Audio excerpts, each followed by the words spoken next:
Assalamualaikum warahmatullahi wabarakatuh. Nama saya Ahmad Yasir, NIM E 2018-2203. Saya dari kelompok 4 akan mempresentasikan tentang peramalan dan pengukuran permintaan.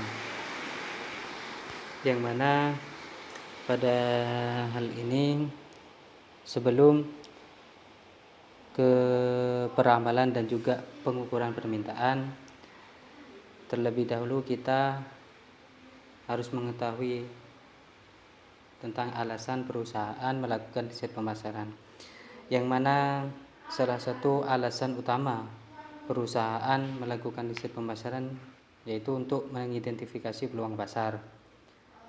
Dan setelah itu, setelah riset selesai, perusahaan harus mengukur dan memperkirakan ukuran pertumbuhan dan potensi laba tiap-tiap peluang pasar. Dan yang selanjutnya yaitu tentang ukuran permintaan. Masing-masing ukuran permintaan memenuhi tujuan tertentu. Perusahaan mungkin memperkirakan permintaan jangka pendek, produk tertentu, dan tujuan untuk pemesanan bahan mentah, perencanaan produksi, dan peminjaman uang tunai. Para peramal juga tergantung pada jenis pasar mana yang dipertimbangkan, dan ada banyak cara produktif untuk menguraikan pasar. Jadi di sini banyak sekali cara untuk menguraikan pasar, yang mana yang pertama itu seperti halnya pasar potensial. Apa itu pasar potensial? Yakni sekumpulan konsumen yang menyatakan level minat yang memadai atas tawaran pasar tertentu. Itu yang pertama. Yang kedua, pasar yang tersedia, yaitu sekumpulan konsumen yang mempunyai minat, pendapatan, dan akses terhadap tawaran pasar tertentu. Dan selanjutnya yaitu pasar sasaran. Apa itu pasar sasaran? Pasar sasaran itu bagian dari pasar tersedia yang memenuhi syarat dan telah diputuskan oleh perusahaan untuk dimasuki. Dan yang keempat yaitu pasar yang tertembus, yakni sekumpulan konsumen yang telah membeli produk perusahaan. Jadi itu merupakan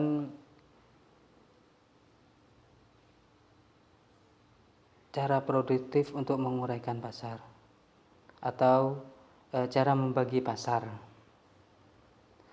Dan selanjutnya tentang perbendaharaan kata untuk pengukuran permintaan. Jadi perbendaharaan kata itu untuk menguraikan permintaan ada beberapa bagian, yaitu yang pertama permintaan pasar, yang mana volume total yang akan dibeli oleh kelompok pelanggan tertentu di wilayah geografis tertentu pada periode waktu tertentu di lingkungan pemasaran tertentu dan dengan program pemasaran tertentu.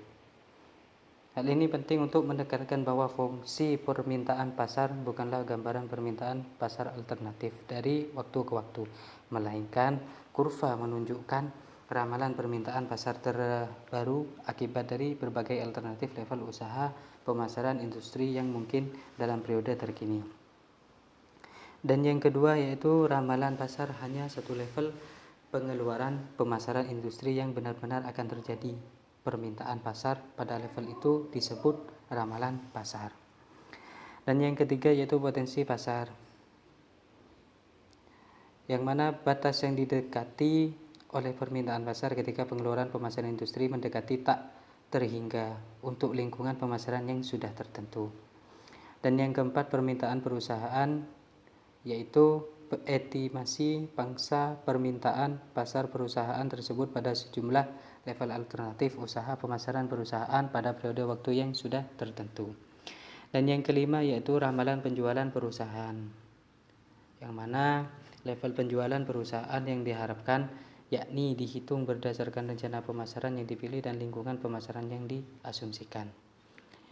Dan yang keenam potensi penjualan perusahaan, yaitu batas penjualan yang didekati oleh permintaan perusahaan ketika usaha pemasaran perusahaan itu meningkat jika dibandingkan dengan para pesaingnya. Dan untuk yang ketiga, pembahasan yang selanjutnya yaitu tentang mengestimasi permintaan terkini.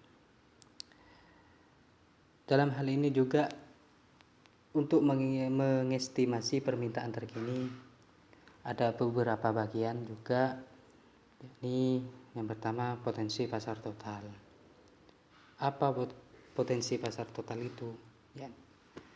Yaitu jumlah penjualan maksimum yang mungkin tersedia bagi seluruh perusahaan pada industri tertentu selama periode yang sudah tertentu. Bila sudah diketahui level usaha, pemasaran industri, dan kondisi lingkungannya. Dan yang kedua yaitu potensi pasar wilayah. Estimasi potensi pasar sejumlah kota, negara bagian, dan negara yang berbeda-beda. Ada dua metode utama yang digunakan untuk menilai potensi pasar wilayah, yaitu metode pembentukan pasar, market build-up method, dan metode indeks banyak faktor atau multiple factor index method. Dan yang ketiga yaitu penjualan industri dan pangsa pasar, mengidentifikasi para pesaingnya dan mengestimasi penjualan mereka. Dan di bagian yang keempat yaitu mengestimasi permintaan yang akan datang. Dalam hal ini juga ada beberapa bagian. Yang pertama yaitu survei maksud pembeli. Apa itu survei maksud pembeli? Yaitu seni untuk mengestimasi apa yang mungkin dilakukan pembeli dalam kondisi tertentu. Karena perilaku pembeli sangat penting, maka mereka harus disurvei terlebih dahulu. Dan yang kedua yaitu kegabungan pendapat tenaga penjual. Masing-masing tenaga penjual mengestimasi jumlah masing-masing produk perusahaan yang akan dibeli oleh masing-masing pembeli yang sudah ada dan calon pembeli. Dan yang ketiga yaitu pendapatan pakar perusahaan. Juga dapat memperoleh ramalan dari para pakar yang mencakup dealer, distributor, pemasok, konsultan pemasaran, dan asosiasi perdagangan. Perusahaan peralatan besar menyurvei para dealer secara periodik untuk membuat ramalan jangka pendek. Mungkin